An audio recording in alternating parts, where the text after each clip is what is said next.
বন্ধুরা কেমন আছেন সবাই? আশা করি অবশ্যই ভালো আছেন। তো বন্ধুরা, দলিল লেখক বা মুসাবিদা কারক আমাদের জায়গা জমি দলিল করার জন্য আমাদেরকে এদের কাছে যাইতেই হয়। তো আজকের এই ভিডিওতে আমরা অথেন্টিক দলিল লেখক বিধিমালা থেকে দেখব দলিল লেখক হওয়ার জন্য কি কি যোগ্যতার প্রয়োজন, আর একজন দলিল লেখকের আর কি কি খরচাপাতি আছে, আমাদের কাছ থেকে সে লিগালি কত টাকা নিতে পারে।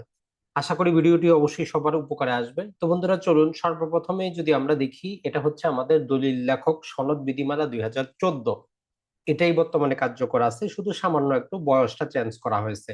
মনে রাখবেন, যদি একবার আপনি দলিল লেখক হইতে পারেন, প্রতি বছর বছর আপনার সনদটা নবায়ন করবেন এবং সারা জীবন যতদিন পর্যন্ত জীবিত আছেন, আপনি কর্মক্ষম আছেন, আপনি দলিল লিখতে পারবেন।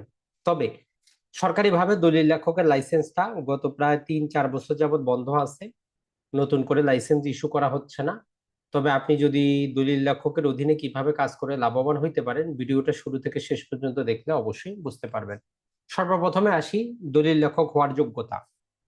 তো দেখেন, সরকারি ভাবে সর্বপ্রথম বলা হচ্ছে যে আপনি যেই জেলার আপনার নাগরিকত্ব, যেই জেলায় আপনি অধিবাসী, ওই জেলার সাব রেজিস্ট্রি অফিসে আপনাকে দলিল লেখকের জন্য আবেদন করতে হবে। আবেদনটা নর্মালি জেলা রেজিস্ট্রারের কাছে করা হয়, তবে সাব রেজিস্ট্রারের সুপারিশ কমে। সর্বনিম্ন বয়স 21 বছর রাখা হয়েছে। আর এখানে বলা হচ্ছে যে উচ্চ মাধ্যমিক বা সমমানের পরীক্ষা উত্তীর্ণ হয়েছেন, মানে হায়ার সেকেন্ডারি। তবে যেটা ইংরেজি ভার্সন রাখা হয়েছে সেখানে মাধ্যমিক বা এসএসসির কথাও বলা আছে। তো নতুন করে যখন দলিল লেখকের যদি আবার নেওয়া হয়, তো আমরা বলতে পারি যে মাধ্যমিক এবং উচ্চ মাধ্যমিক দুইটা ক্যাটাগরি আছে। তবে যেহেতু সব জায়গায় শিক্ষিতদের হার বেড়ে যাচ্ছে, আপনি ধরেই নেন সর্বনিম্ন উচ্চ মাধ্যমিক তো লাগবেই।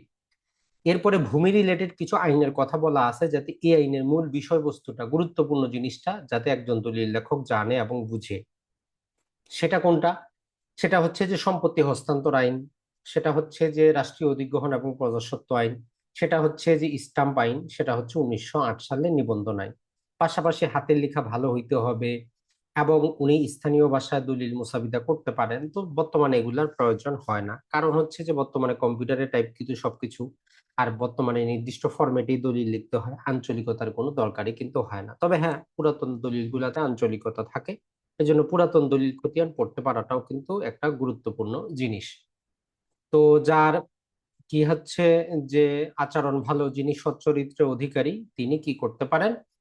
উনি দলিল লেখকের কার্যকরী বা সনদের জন্য প্রশংসাপত্র যদি থাকে, সরাসরি জেলা রেজিস্ট্রার বরাবর অথবা সাব রেজিস্ট্রারের মাধ্যমে কি করতে পারেন? নির্দিষ্ট ফর্মে আবেদন করতে পারেন। আবেদনটা নিজ হাতে লিখতে হবে। তাহলে দলিল লেখক হওয়ার যোগ্যতা এবং পদ্ধতিটা হচ্ছে এইভাবে, যে সাব রেজিস্ট্রারের মাধ্যমে তার সুপারিশ সহ অথবা সরাসরি জেলা রেজিস্ট্রারের কার্যালয়ে করতে পারবেন। তবে গত 4 বছর যাবত প্রায় বন্ধ আছে। এর কারণ হচ্ছে যে নিবন্ধন অধিদপ্তরের যে মহাপরিচারক ছিল, উনি ঘুষের বিনিময়ে অসংখ্য ব্যাকডেটে কি করেছে? দলিল লেখকের লাইসেন্স ইস্যু করেছে। এই জন্য বর্তমানে আর দেওয়া হচ্ছে না। তারপরেও আপনি কিন্তু একজন যে কোনো দলিল লেখকের অধীনে কাজ করে দলিল সম্পর্কিত বিস্তারিত কিছু জেনে আপনি যদি 6 মাস 1 বছর কাজ করেন, আপনি কিন্তু দলিল সম্পূর্ণ লিখে শুধু দলিল লেখকের লাইসেন্সের জায়গায় যার অধীনে কাজ করতেছেন তাকে দলিলটা দেখিয়ে তার সিগনেচারটা নিয়ে তাকে তার প্রাপ্য সম্মানীটা দিয়ে কিন্তু আপনি কাজ করতে পারেন। আর এইভাবে হাজারো মানুষ কিন্তু কাজ করতেছে। যারা পার্সোনালি আমার সাথে পরিচিত আছে তারাও কিন্তু কাজ করতেছে, যারা আমাদের কোর্সগুলো করেছে তারাও সেখান থেকে উপকৃত কিন্তু হয়েছে। কারণ এখানে আপনি যখনই একজন দলিল লেখক হন, আপনার কাছে মানুষ আইনি পরামর্শের জন্য আসে, বা আপনাকে কোন দলিলটা কিভাবে লিখতে হবে, কোন জায়গায় কি দিতে হবে, এটা যদি আপনি নিজে থেকেই জানেন, আপনার কারো কাছে যাওয়ার প্রয়োজন হয় না। ওই জায়গায় আপনার একটা সুনাম বাড়ে। তো দেখি আমাদের আর কি কি আছে। যদি আপনাকে লাইসেন্স প্রদান করা হয়, তাহলে আবেদন ফি বাবদ 1000 টাকা আপনাকে কি করতে হবে? পে অর্ডার বরাবর কি করতে হবে? পে অর্ডার দিয়ে ট্রেজারি চালান করে জমা করতে হবে। এরপরে যেটা হচ্ছে, এই যে লাইসেন্সটা দেওয়া হইলো, এটা 31শে ডিসেম্বর, সেই বছরের 31শে ডিসেম্বর পর্যন্ত কার্যকর থাকবে। এর মধ্যেই 15ই ডিসেম্বরের মধ্যে আপনি কি করবেন? 250 টাকা নবায়ন ফি সহ ট্রেজারি চালান করে আপনি কি করবেন? 15ই ডিসেম্বর থেকে 15ই জানুয়ারির মধ্যে আপনাকে এটা নবায়ন করে নিতে হবে। তার মানে প্রতি বছর নবায়ন কিন্তু করতে হয় 250 টাকা দিয়ে। পাশাপাশি আপনি যতদিন খুশি দলিল কিন্তু লিখতে পারবেন।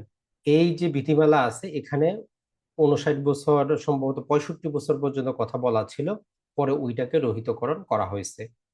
সাব রেজিস্ট্রেশন অফিসে সনদপ্রাপ্ত যারা দলিল লেখক আছেন এদের একটা দেখবেন আপনি লিস্ট পাবেন, চার্ট পাবেন। আপনি সেখানে দেখে অথেন্টিক হয়ে তারপরে দলিলটা লেখার চেষ্টা করবেন। এরপরে যদি আমরা দেখি সেটা হচ্ছে যে একজন দলিল লেখক কর্তৃক কয়টা দলিল লিখবে বা একটা সাব রেজিস্ট্রেশন অফিসে কয়টা দলিল লেখক থাকবে এই রিলেটেড যাবতীয় ক্ষমতা হচ্ছে জেলা রেজিস্ট্রারের। নর্মালি বলা হয় যে প্রতি 300 দলিলের জন্য একজন দলিল লেখক তারা হিসাব করে। তবে আপনি দলিল লেখক হলে বছরে মোট কতটি দলিল লিখবেন তার কোনো সীমা নাই, আপনি যত খুশি তত লিখতে পারেন। তো একজন দলিল লেখক কি কি থেকে আয় করতে পারেন? অন এভারেজ তো আমরা বলতে পারি দলিল লিখে ইনকাম করেন। লিগ্যাল পন্থাগুলা কি? সর্বপ্রথম হচ্ছে উনি দলিল খসড়া তৈরি করতে পারেন, মুসাবিদা করতে পারেন, মুসাবিদা থেকে ফাইনাল দলিলটা লিখতে পারেন এবং সেটা নিবন্ধনে যাবতীয় সহযোগিতা করবেন। এলটি নোটিশ তৈরি করা, এটা ছাড়া ব্যাংকে টাকা জমা করা যাবতীয় তার কাজ। স্মরণ শক্তি থেকে দলিল লেখন, যেটা কোনো ফরম্যাট দেওয়া নাই। 52 ধারার অধীনে রসিদটা নিয়ে ক্ষমতাপ্রাপ্ত হয়ে দলিল ফেরত নিতে পারবেন। ছাপানো ফর্ম বা যে কোনো দরখাস্ত লিখন পূরণ করতে পারবেন, সমন লিখনও পূরণ করতে পারবেন। রাষ্ট্রীয় অধিগ্রহণ এবং প্রজাস্বত্ব আইনের অধীনে নোটিশ যেটা সেটা লিখতে পারবেন, পূরণ করতে পারবেন। সূচি তল্লাশ বা রেজিস্টার বই তল্লাশ পরিদর্শন, এই জিনিসগুলো কিন্তু উনি করতে পারবেন। তার মানে একজন দলিল লেখকের মাধ্যমে আমরা এই কাজগুলো করতে পারবো। এখন এইগুলার যে ফি, এদের ক্ষেত্রে পৃথক পৃথক গেজেট আছে, পৃথক পৃথক নিয়ম আছে যেগুলো অনেক পুরাতন। যেমন সুচি তল্লাশি আমরা জানি সরকারি ফি হচ্ছে প্রথম বছর 20 টাকা, পরবর্তী বছরগুলো হচ্ছে আপনার 15 টাকা করে। একবারে আমরা সর্বোচ্চ একটা আবেদন পত্রে মাত্র 12 বছরে তল্লাশি দিতে পারি, ম্যাক্সিমাম 150 টাকা। তো সাথে দলিল লেখক তার নিজস্ব কত টাকা নেবেন সে বিষয়ে কিছু বলা নাই। এটা ছাড়া দলিল লেখার পাতা প্রতি যে 2 টাকা 4 টাকা করে, দেখা যায় যে 250 টাকার বেশি হয় না। তো যাই হোক, ওভারঅল একজন দলিল লেখক মোটামুটি 2000 থেকে 10,000 টাকা কিন্তু নিয়ে থাকেন একটা দলিল মোসাবিদা করার জন্য। বাকি সমিতির চাঁদা, সাব রেজিস্ট্রারের ঘুষ, সেটা আমরা আলোচনা করতেছি না, আমরা পিওর আলোচনা করতেছি একজন দলিল লেখকের পিওর হালাল ইনকামেরটা। এরপরে যেটা সেটা হচ্ছে, যেটা যদি আমরা দেখি যে দলিল লেখকগণের ফিসের তালিকা প্রদর্শন, এখন এরকম তালিকায় তারা আপ টু ডেট করে নাই। বলতেছে কোন দলিল লেখক নির্ধারিত হারের অধিক ফিস দাবি করলে তার সনদ বাতিলযোগ্য হবে। নর্মালি আপনি আবেদনটা করবেন কই? সবাই সিন্ডিকেটের মাধ্যমে কিন্তু টাকা পয়সাগুলা খায়। দলিল লেখকের যে টাকাগুলা নেবেন তার বিপরীতে একটা লাইসেন্স, আপনাকে একটা রসিদ দেওয়ার কথা। নর্মালি তারা এরকম রসিদও কিন্তু আপনাকে দেয় না। আর যারা সনদবিহীন দলিল লেখক আছেন এদেরকে বলা হয় টাউট। এই টাউটদেরকে বিচারের জন্য আমরা যদি বলি রেজিস্ট্রেশন আইনে এদের মোটামুটি 3 মাস পর্যন্ত জেল এবং 500 টাকা জরিমানার কথা বলা আছে এরকম। তো এটাই হচ্ছে আমাদের অথেন্টিক ভাবে যদি আমরা বলি দলিল লেখক বিধিমালা রিলেটেড যে জিনিসটি। এখন কথা হচ্ছে যে আপনি যে কাজটা করবেন, আপনি সর্বপ্রথম কম্পিউটারে নিজে নিজে টাইপিং করার চেষ্টা করবেন, বাংলা টাইপিংটা করার চেষ্টা করবেন। বিভিন্ন দলিল যেগুলো ফরম্যাট আছে এগুলো নিজে পূরণ করার চেষ্টা করবেন। এটা ছাড়া মালিকানার ধারাবাহিকতা কিভাবে লেখা হয় বিভিন্ন খতিয়ান চেনার চেষ্টা করবেন। আমাদের ইউটিউবে অসংখ্য ফ্রি ভিডিও আছে, বর্তমানে আমাদের রানিং কোর্সও চলতেছে। এখান থেকে আপনি দলিল রিলেটেড আইনগুলো যাবতীয় কিছু কিন্তু বুঝতে পারবেন। কোনো প্রশ্ন থাকলে সরাসরি আমাদের সাথে করতে পারবেন। এটা ছাড়া নিবন্ধন ম্যানুয়াল বলে একটা বই আছে, সেটা আপনি ক্রয় করতে পারেন। এইভাবে আনুষঙ্গিক সবকিছু যখন আপনি জানবেন তারপরে দলিলটা লিখবেন, তারপরে আপনার যে মেইন দলিল লেখক থাকবে তাকে দেখাবেন। তো এইভাবে করতে করতে আপনার সাহসটা বাড়বে। তার প্রতিটা সাব রেজিস্ট্রেশন অফিসে সরকারি নিয়মের বাইরেও কিছু এদিক সেদিক নিয়ম আছে, সেগুলো সেখান থেকে বুঝতে পারলেন। আর ফাইনালি যিনি অথেন্টিক দলিল লেখক তার স্বাক্ষর এবং দেখিয়ে কাজটা আপনি করতে পারলেন। এভাবে হাজারো দলিল লেখক আছেন যাদের লাইসেন্স নাই কিন্তু তারা কাজটা করেন। তো এদেরকে আমরা টাউট এই জন্য বলি না যে আপনি ওই দলিল লেখকের আন্ডারে তার অফিসে কাজ করতেছেন, তো মূল দলিল লেখকের সনদ ব্যবহার করতেছেন, এটাতে কোনো কিন্তু সমস্যা নেই। ভালো থাকবেন, সুস্থ থাকবেন। আসসালামু আলাইকুম।